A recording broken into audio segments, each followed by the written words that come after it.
Hebreos capítulo 1. Dios ha hablado por su Hijo. Dios, habiendo hablado muchas veces y de muchas maneras en otro tiempo a los padres por los profetas, en estos postreros días nos ha hablado por el Hijo, a quien constituyó heredero de todo, y por quien asimismo hizo el universo. El cual, siendo el resplandor de su gloria, y la imagen misma de su sustancia, y quien sustenta todas las cosas con la palabra de su poder, habiendo efectuado la purificación de nuestros pecados por medio de sí mismo, se sentó a la diestra de la majestad en las alturas. Hecho tanto superior a los ángeles, cuanto heredó más excelente nombre que ellos. El Hijo, superior a los ángeles. Porque ¿a cuál de los ángeles dijo Dios jamás: mi hijo eres tú? Yo te he engendrado hoy. Y otra vez: yo seré a él padre. Y él me será a mi hijo. Y otra vez, cuando introduce al primogénito en el mundo, dice: adórenle todos los ángeles de Dios. Ciertamente de los ángeles dice: el que hace a sus ángeles espíritus. Y a sus ministros llama de fuego. Mas del Hijo dice: tu trono, oh Dios, por el siglo del siglo. Cetro de equidad es el cetro de tu reino. Has amado la justicia, y aborrecido la maldad. Por lo cual te ungió Dios, el Dios tuyo, con óleo de alegría más que a tus compañeros. Y tú, oh Señor, en el principio fundaste la tierra. Y los cielos son obra de tus manos. Ellos perecerán, mas tú permaneces. Y todos ellos se envejecerán como una vestidura. Y como un vestido los envolverás, y serán mudados. Pero tú eres el mismo. Y tus años no acabarán. Pues, ¿a cuál de los ángeles dijo Dios jamás: siéntate a mi diestra, hasta que ponga a tus enemigos por estrado de tus pies? ¿No son todos espíritus ministradores, enviados para servicio a favor de los que serán herederos de la salvación? Este capítulo nos muestra a Cristo superior a los ángeles, porque es el Hijo de Dios. Véase la misma polémica en Colosenses 1:15-20 y en Efesios 1:2-23. Antes del nacimiento de Jesús, el Hijo estaba en Dios, resplandor de la gloria del Padre, Dios de Dios, luz de luz, imagen invisible del Dios invisible, palabra, o expresión del ser secreto de Dios. Juan 1:1-14. Esta comparación de Jesús con los ángeles puede tal vez sorprendernos, como en Efesios 1 y en Colosenses 1. Pero para los creyentes de ese tiempo bastaba con contemplar la naturaleza para sentir, además de la armonía y del esplendor de la creación, la presencia activa de seres cósmicos que se llamaban ángeles, que repartían las riquezas divinas. En la misma medida en que todo el Antiguo Testamento había luchado en contra de los dioses de la naturaleza, Dios había sido puesto por encima, muy en alto, y hasta se abstenían de pronunciar su nombre. Había, pues, como un vacío entre Dios y ellos, y los espíritus celestes ocupaban este espacio, haciéndose los agentes de las continuas manifestaciones de la providencia divina en favor nuestro. Incluso cuando se recordaba el pasado de Israel se les atribuían muchas cosas, como que había sido un ángel el que había llamado a Moisés, y no Dios directamente, véase 2,2. Los judíos, pues, hacían lo mismo que hacen hoy muchas personas que buscan algún contacto con poderes espirituales, a un nivel un poco inferior, en realidad totalmente inferior al de Dios. Se fijaban mucho en los seres celestiales, y era necesario reafirmar que Jesús, que no es un ángel sino que ha sido uno de nosotros, lo supera a todos ellos. Tú, Señor. 10. Pongamos atención en la manera de discutir. Desde el comienzo de la Iglesia, los apóstoles atribuyeron a Cristo todos los textos de la Biblia en que se dice Señor. De hecho, la palabra Señor que leían en el texto griego, era la traducción del término Yahvé del texto hebreo, pero atribuían conscientemente a Cristo un gran número de palabras que se dirigían a Yahvé Dios. Esto bastaría para destruir lo que algunos dicen hoy, que solamente con el tiempo se consideró a Jesús como el Hijo de Dios y plenamente Dios, y que los apóstoles al comienzo solo lo veían como un Mesías y Salvador. Un Salvador superior. A. Introducción al libro de Hebreos. 1. Este es un ensayo, o un sermón, o una carta para los hebreos, y para todos. A. La estructura de Hebreos es diferente de la de otros libros del Nuevo Testamento, empieza como un ensayo, continúa como sermón y termina como una carta. B. Evidentemente, el escritor trataba de llegar a los judíos, pero también está escrita para la actitud mental del griego con su análisis de Jesús como la realidad máxima. Ese acercamiento a la naturaleza de Jesús habla de la forma de pensar encontrada en la filosofía griega. 2. ¿Quién escribió Hebreos? Se desconoce quién es el autor humano, pero la inspiración por parte del Espíritu Santo es evidente. A. La primera declaración sobre la autoría de Hebreos viene de Clemente de Alejandría, quien dijo que Pablo lo había escrito y que Lucas lo había traducido al griego. Eusebio, Historia 6.14.12. Pero muchos analistas coinciden en que es poco probable que Pablo haya escrito este libro. Y. Dodds cita a Farrar, el escritor cita de una manera diferente que San Pablo, escribe diferente, argumenta diferente, declama diferente, construye y une las oraciones de una forma diferente, construye sus párrafos sobre un modelo totalmente diferente. Su estilo es el estilo de un hombre que piensa tan bien como escribe en griego, mientras que Pablo escribió en griego pero pensaba en siríaco. Y.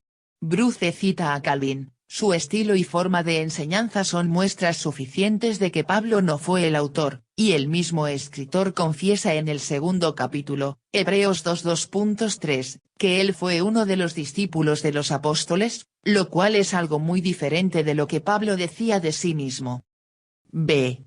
El antiguo comentador Tertuliano, quien escribió a principios de los 200, dijo que Bernabé escribió Hebreos, pero no hay ninguna otra cosa que apoye a esta teoría más que el hecho de que Bernabé era levita, Hechos 4:36, y que era un hombre de consolación, Hechos 4:36.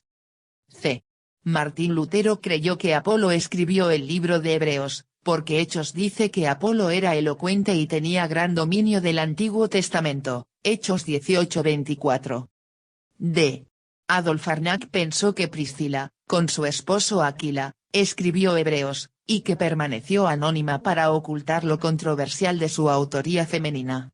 Pero cuando el escritor habla de sí mismo en Hebreos 11:32, la gramática masculina del pasaje discute la idea de que la carta haya sido escrita por una mujer. 3. ¿Cuándo se escribió Hebreos? Probablemente en algún momento entre los años 67 y 69 después de Cristo. A. La referencia a Timoteo, Hebreos 13:23, lo coloca en una época bastante temprana. B. La falta de persecución presente, Hebreos 12:2.4, lo sitúa en una época bastante temprana. C. La falta de referencia a la destrucción del templo probablemente lo sitúa antes del 70 después de Cristo cuando Jerusalén y el segundo templo fueron destruidos. Dado que el escritor de los Hebreos está tan preocupado por la transición del antiguo pacto, parece poco probable que hubiera omitido la destrucción del templo si ésta hubiera sucedido antes de que escribiera la carta. 4. Hebreos es un libro profundamente arraigado en el Antiguo Testamento. A. Hebreos tiene 29 citas y 53 alusiones al Antiguo Testamento, un total de 82 referencias. Cabe señalar que Hebreos no hace referencia ni una sola vez a los libros apócrifos. 5. Hebreos es básicamente un libro que exhorta a los desalentados cristianos a continuar fortalecidos en Jesús, a la luz de la completa superioridad de quién es Él y lo que ha hecho por nosotros. B. El Salvador superior. 1. Segunda, Jesús trae una revelación superior a la de los antiguos profetas. Dios, habiendo hablado muchas veces y de muchas maneras en otro tiempo a los padres por los profetas, en estos postreros días nos ha hablado por el Hijo. A. Dios, así es como comienza el libro. No hay ningún intento de probar la existencia de Dios, sino que es simplemente evidente por sí misma. Hebreos empieza con una idea que es básica en la Biblia: Dios existe, y Él habla al hombre, o como lo describe el título del libro de Francis Schaeffer, Dios está presente y no está callado. B. Habiendo hablado muchas veces y de muchas maneras en otro, la revelación dada a través de los profetas fue dada de muchas maneras, algunas veces a través de parábolas, narrativa histórica, confrontación profética, presentación dramática, salmos, proverbios y otros similares. Y la idea es que los profetas hablaron a los padres de muchas maneras, no que Dios habló a los profetas de muchas maneras, aunque eso también es verdad. Y Dios habló a Moisés a través de una zarza ardiente, Éxodo 2, a Elías por una voz suave y apacible, 1 Reyes 19, a Isaías por una visión celestial, Isaías 6, a Oseas por su crisis familiar, Oseas 1 2.2, y a Amós por un canastillo de frutas, Amós 8 2.1. Y Dios habló en un espectro en el Antiguo Testamento. Jesús es un prisma que junta todas esas bandas de luz y las concentra en un rayo de luz puro. C. En estos postreros días se refiere a la era del Mesías. Puede que sea un periodo largo, pero sigue siendo el último periodo. D. Nos ha hablado por el Hijo, no es tanto que Jesús haya traído un mensaje del Padre, sino que Él es el mensaje del Padre. Y la revelación de Jesús mismo fue única, porque no solamente era el mensaje de Dios, como es el caso de cualquier otro escritor inspirado, sino que también era la personalidad de Dios a través de la cual llegó el mensaje. Y si los hombres no pueden aprender sobre Dios por el Hijo, ninguna cantidad de voces y acciones proféticas los convencerá. Guthrie. El Hijo no habla en Hebreos, el Padre habla acerca del Hijo. El libro de Hebreos es el Padre diciéndonos todo lo que es el Hijo. 2. 2b3, una séptuple descripción de la gloria del Hijo. A quien constituyó heredero de todo, y por quien asimismo hizo el universo, el cual, siendo el resplandor de su gloria, y la imagen misma de su sustancia, y quien sustenta todas las cosas con la palabra de su poder, habiendo efectuado la purificación de nuestros pecados por medio de sí mismo, se sentó a la diestra de la majestad en las alturas. Él es el heredero de todo, lo cual va de acuerdo con su condición de primogénito sobre toda la creación, Colosenses 1:15. B. Él hizo el universo. C. Él es el resplandor de su gloria, la de su Padre. Resplandor es apaugasma, lo que demuestra que irradia el brillo que resplandece de la fuente de la luz. Filón también utilizó el término del logos. Y Jesús es el rayo que irradia la gloria de Dios. Nosotros nunca hemos visto al sol, solo los rayos de su luz cuando llegan a nosotros. De la misma forma, nunca hemos visto al Padre, pero lo hemos visto a través de los rayos del Hijo. D. Él es la imagen misma de su sustancia, la idea es una semejanza tan exacta como si hubiera sido hecha por un sello. Él es quien sustenta todas las cosas con la palabra de su poder, pero sustenta es mejor conocido como mantener. La palabra no lleva la idea de sostener algo pasivamente, como el mítico Atlas sosteniendo la tierra, sino activamente sustentando, nutriendo. Y en su ministerio terrenal, Jesús demostró constantemente el poder de su palabra. Él podía sanar, perdonar, expulsar demonios, calmar la furia de la naturaleza con la expresión de una palabra. Él efectuó la purificación de nuestros pecados por medio de sí mismo. Aquí, se introduce la importante idea de una purificación externa de nuestros pecados. Esto dista bastante de la idea de que nosotros podemos purificarnos a nosotros mismos, como lo creían los fariseos. Él se sentó a la diestra de la majestad en las alturas, su sola posición es suficiente para ponerlo por encima de todos los ángeles. 3. 4. Por lo tanto, Jesús es superior a los ángeles. Hecho tanto superior a los ángeles, cuanto heredó más excelente nombre que ellos. Hecho tanto superior a los ángeles, ¿en qué sentido fue hecho Jesús mejor que los ángeles? ¿No ha sido él eternamente mejor que los ángeles? Y sin duda Jesús es eternamente superior a los ángeles. Pero fue hecho superior en el sentido de que él fue hecho perfecto, completo como nuestro Redentor, por aflicciones, Hebreos 2:10, algo que ningún ángel ha hecho nunca. B. Más excelente nombre que ellos, la condición superior de Jesús es demostrada por la superioridad de su nombre, el cual no es solamente un título, sino una descripción de su naturaleza y carácter. 4. El resto de Hebreos 1 probará con las escrituras que Jesús es superior a los ángeles, pero ¿por qué es tan importante entender que Jesús es superior? A. Porque a menudo entendemos mejor las cosas cuando se ponen en contraste con otras. B.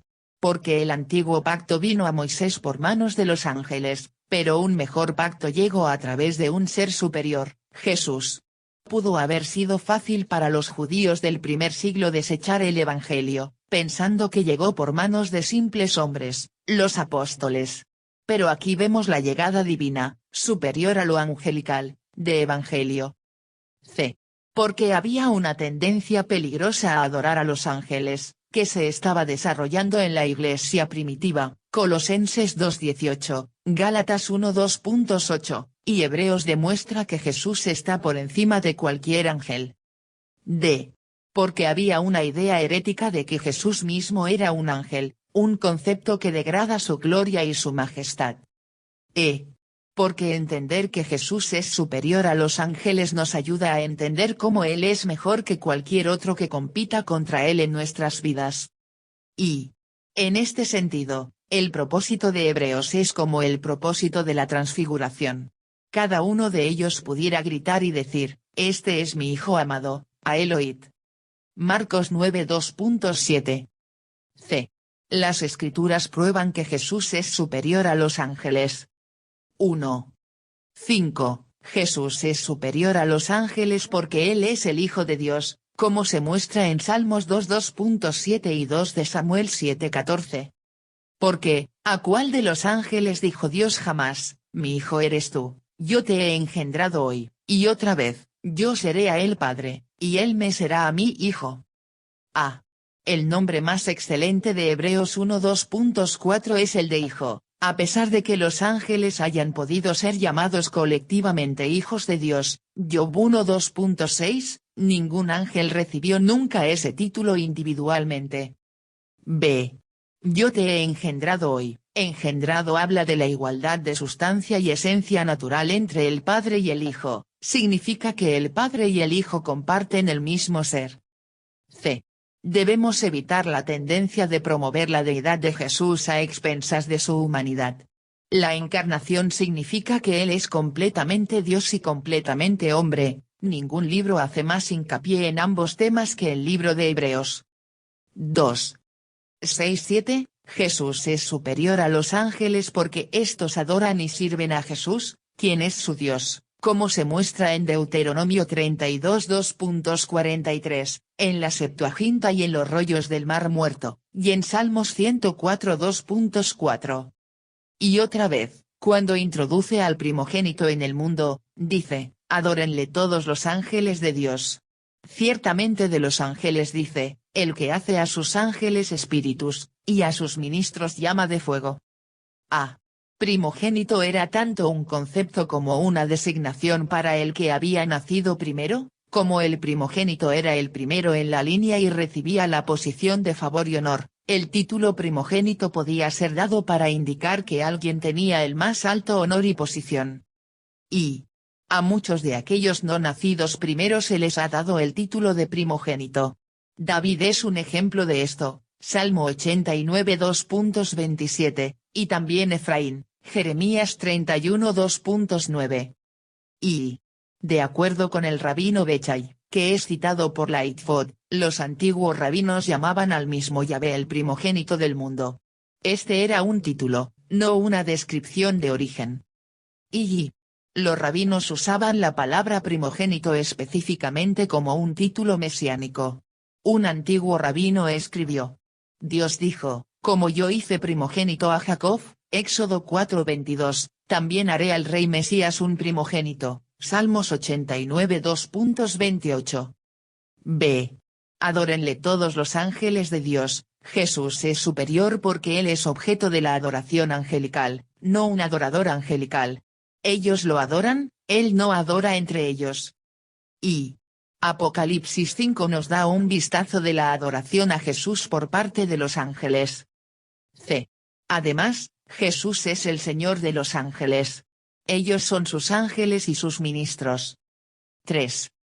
8:12, Jesús es superior a los ángeles porque el Padre mismo, y no cualquier ángel, le llama Dios y Señor, Yahvé, como se muestra en Salmos 45 2.67 y 102 2.25-27 de la Septuaginta. Mas del Hijo dice, tu trono, oh Dios, por el siglo del siglo, cetro de equidad es el cetro de tu reino.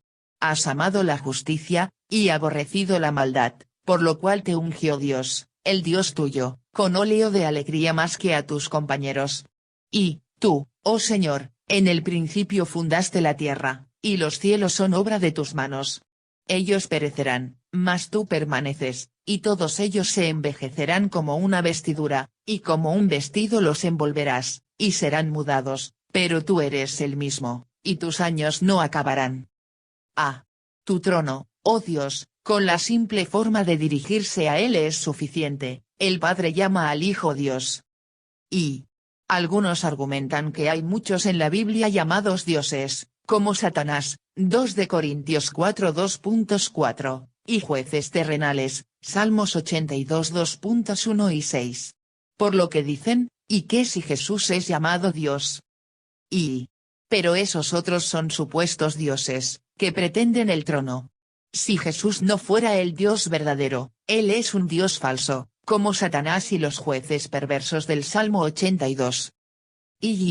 Pero si Jesús es el Dios viviente y verdadero, llamado aquí de esa manera por el Padre, y también por Juan en 1:2.1, por Tomás en Juan 20:28, y por Pablo en Tito 2:13 y 3:2.4. B.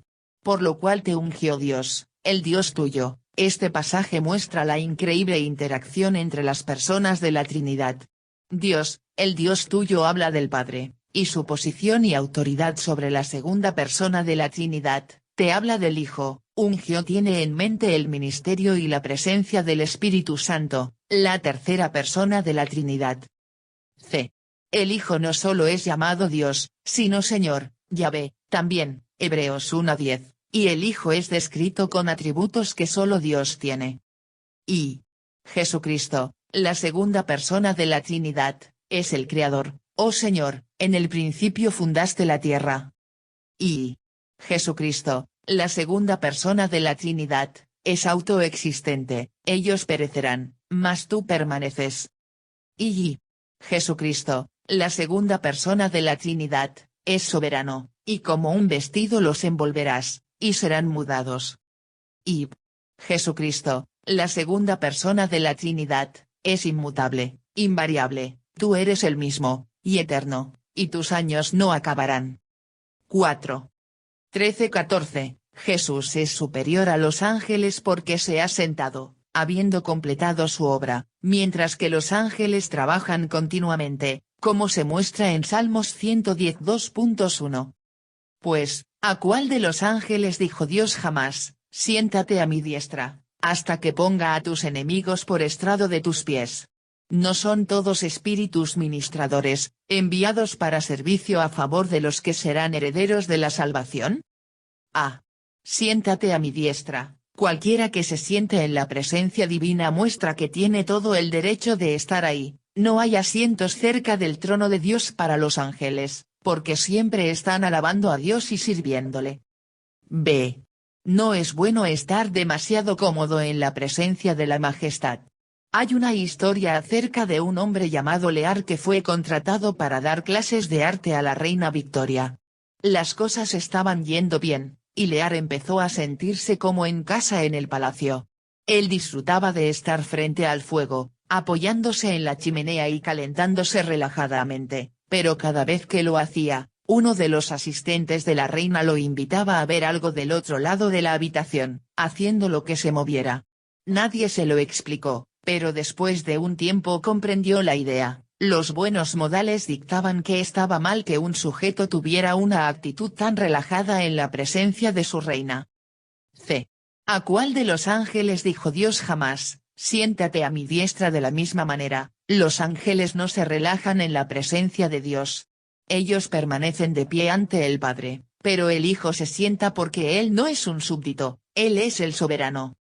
Y los ángeles son espíritus ministradores, no espíritus gobernantes, su llamado es servicio, no dominio. Y ángeles, en ese aspecto, son como los juguetes que nunca paran, ellos tienen que seguir trabajando, mientras que el Hijo puede tomar una postura de descanso, porque Él es el Hijo. Y Jesús también es llamado siervo y ministro, pero es parte de su humillación voluntaria, no su esencia natural, como es el caso de los ángeles. D. Un concepto interesante, los ángeles trabajan para nosotros, herederos de la salvación.